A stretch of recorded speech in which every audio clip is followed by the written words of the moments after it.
Hi guys, so it's extremely frustrating, the media silence when it comes to news about jobs and money and finance moving from the UK, from the City of London, to places like Dublin, Amsterdam and Paris. Now, I've been seeing many reports online from countries like Canada, China, the United States and media outlets also in Europe who are reporting this on a weekly basis. But if you look in the British media, you will find absolutely nothing. This is extremely important because it's almost a case that European capitals are picking the bones of Brexit, picking the bones of the City of London. Now, it's important to remember the City of London is still going to remain a very important place for business. But we're seeing a massive exodus of both cash and jobs. And it's frankly absurd that the British media are not talking about it. At least 2,500 jobs and assets worth 170 billion euros have been relocated to France from Britain as a result of Brexit. That's according to the Banque de France. Paris has already welcomed around 100 companies, according to a study by consulting firm Knight Frank that's been analyzing all Brexit-related movements since 2016. Paris is now truly in the second position behind Dublin.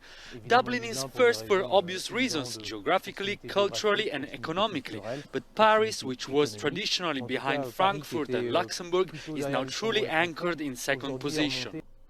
So you have the cities around Europe fighting over the carcass of Brexit. These are huge advantages for these cities. These cities would not have benefited if it wasn't for Brexit. And it's extremely frustrating, as I said, that we hear nothing about this in the British media.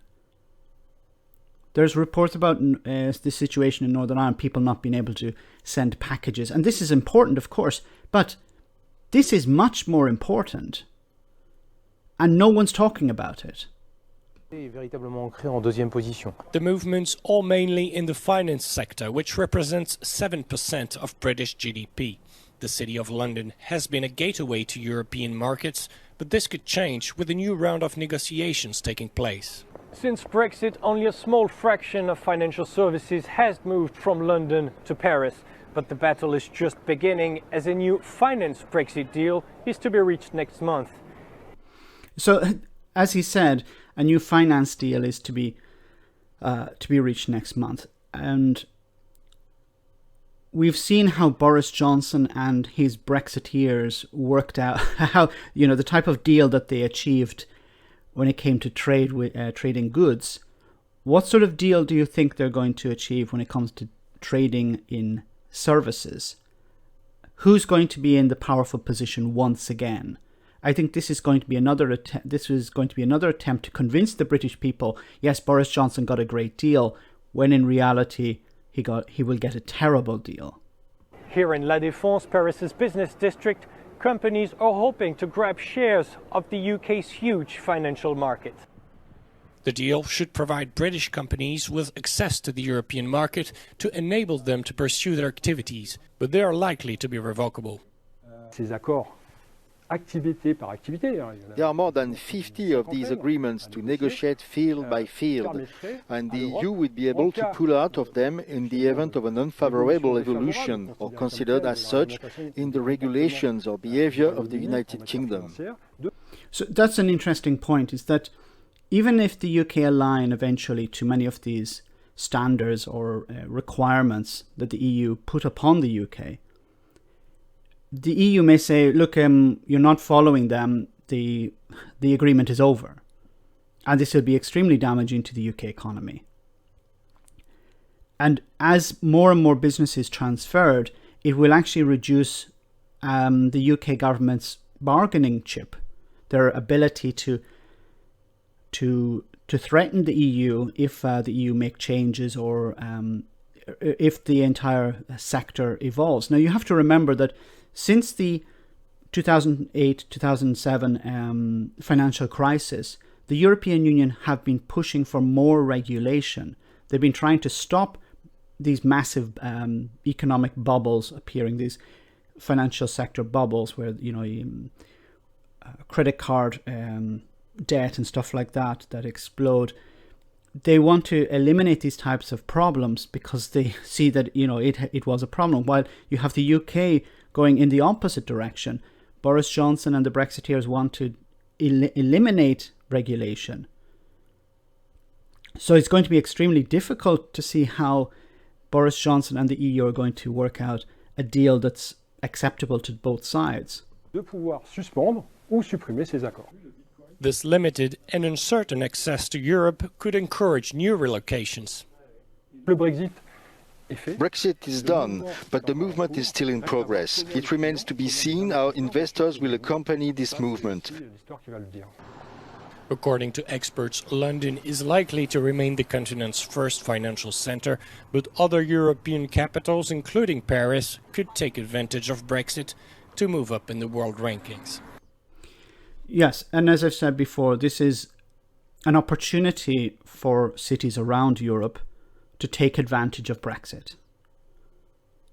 Brexit was never a benefit to the UK economy. It was never a benefit to the UK populace. It was never a benefit to the ordinary working man or woman.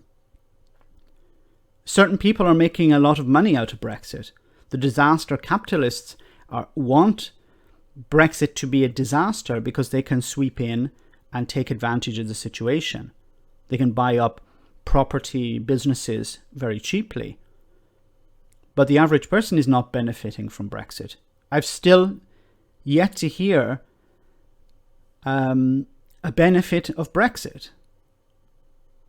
A financial benefit, an economic benefit, an employment benefit, nothing.